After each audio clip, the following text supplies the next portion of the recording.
Kiara, welcome back to my channel. First of all, I'd like to appreciate those who have been engaging with my content by liking, sharing, commenting, and those who have subscribed. If you haven't joined the community yet, click the subscribe button to join the community. All right, let's head right to the topic of this video, and which is, should you give up or should you soldier on?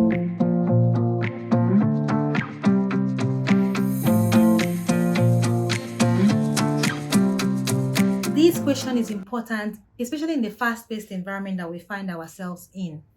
Our projects, our jobs, in our relationships, we all know that sometimes things don't go the way we planned. But at the same time, you don't want to throw in the towel too early. You've heard all the sayings, quitters never win. My mama didn't give birth to a quitter. You don't want to be called a quitter.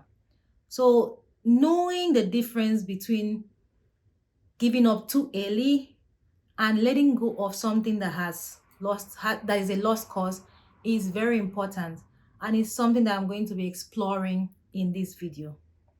There are three strategies that I will suggest you to use in order to determine if you should give up or if it is worth continuing. The first one is to refocus your thinking. If, like me, you identify as someone who is not a quitter, you'll find that there's a tendency for you to stick to things for a little too long. And while not quitting at the slightest inconvenience is a good quality to have, there are also chances of you over investing in something that is no longer a good idea. Especially when you have come so far, you've invested your time, your efforts, your energy, your emotions into this thing, this project, this relationship, and it gets to the point that you are now overly worried of the things that you will lose if you move on, and don't think enough on what it will cost you if you do not move on. One way to solve this dilemma is to intentionally refocus your thinking so that you can weigh your gains, the alternatives. Ask yourself questions. What might I gain by cutting my losses now? Will I be happier? Will I have more opportunities to explore other possibilities? And then also ask yourself, what would it cost me if I soldier on, if I keep fighting, persevere? Is there a chance that you'll be investing money into something that you've already lost?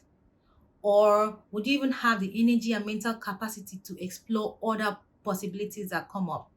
Or if you're in a toxic relationship and you decide to persevere, would you be alive tomorrow to tell the story? So when you ask yourself these questions, you weigh your alternatives, the pros and cons, and then you can now decide, maybe I should keep on, fighting for this job or whatever, or maybe I should cut my losses now. The next strategy that will help you is to take stock and reassess what's in your control.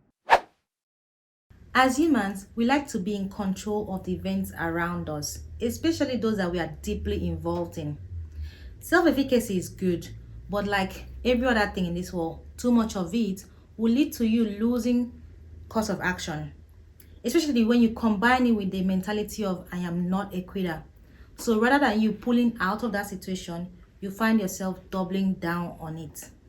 To address the issue, take stock and assess the situation. Make a list of what's in your control and what's not. Think very carefully when you're making this list, and know that you can only truly control your efforts and your attitude. Yes, while you may influence other people and even various situations around you, you cannot really change them. Yes, you hear people say, I can change him, I can change her, especially in relationships. You cannot change someone who is not ready to change. Getting clear on what you can control and what you can't is essential in making quality decision on whether to call it quits or whether to persevere. So with that list that you have created, you can focus your attention on the things you can control and better assess whether your continued efforts are worth the expense. Because spending time, energy, investing emotions on things you cannot control is both draining and disempowering, and you don't want to do that. So Always focus on things that you can control. The third and final strategy is to seek other perspectives. It is helpful to seek external sources of information rather than relying solely on your thinking and instinct. The problem is that some of us, especially those who consider themselves intellectuals, like to solve all their problems by themselves. It works in some cases, but it will be much easier and, may I say, faster if you consult someone external. At the same time, it is very important for you to think through whose opinion you solicit. Ideally, seek someone who is less invested in your decision than you are. For instance, if you're looking for love advice, ask someone who doesn't know much about your relationship, doesn't know the ups and downs or the fights you've been through, rather than just relying solely on your best friend. Why I'm saying this is because your best friend sometimes would want to take your sides rather than, being very objective with the decision. Similarly, if you're looking for entrepreneurial advice, maybe you want to shut down your business, consult other founders instead of just relying on your business partner, because again, that bias is there. So emotions are involved, and it will be, some people find it difficult to be objective in such situations. In some cases, you may need to seek out hard data that will tell you your chances of success. Like you would all know in business, numbers are your best friend.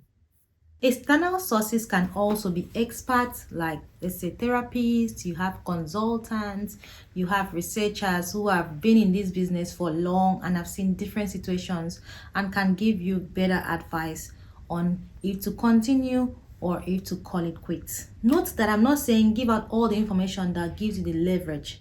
What I am saying is that there are strategies that you can employ to get the information that you need to make that decision without actually giving out too much of yourself. One of those strategies is that after describing the situation, follow it up with a question like, for instance, how would you manage this situation if it were you? And while you are doing all of this, please practice self-compassion. Take a break if you need to. Don't be too hard on yourself. Practicing self-compassion helps develop a growth mindset. And instead of criticizing yourself over and over and over and over again, try to focus on the lessons that you've learned from that situation. Yes, tenacity is good and it will help you succeed, and so would resilience.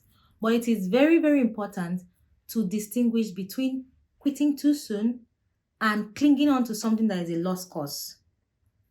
With these three tips, I hope that you'll be able to overcome that tendency to stick to something for too long, especially those ones, particularly those ones that are already a lost cause, are no longer a good idea. I understand that letting go is very difficult. I know that from experience, but it will also free up your time, your energy, your mental space, and open you to new opportunities and possibilities. That will be all for now. If you have any tips or strategies that you employed when you made the decision to cut your losses or to stick it on to the very end, let us know in the comment section. If you haven't yet subscribed, please click the subscribe button and the bell button to turn on notification. Till next video, take care and stay well.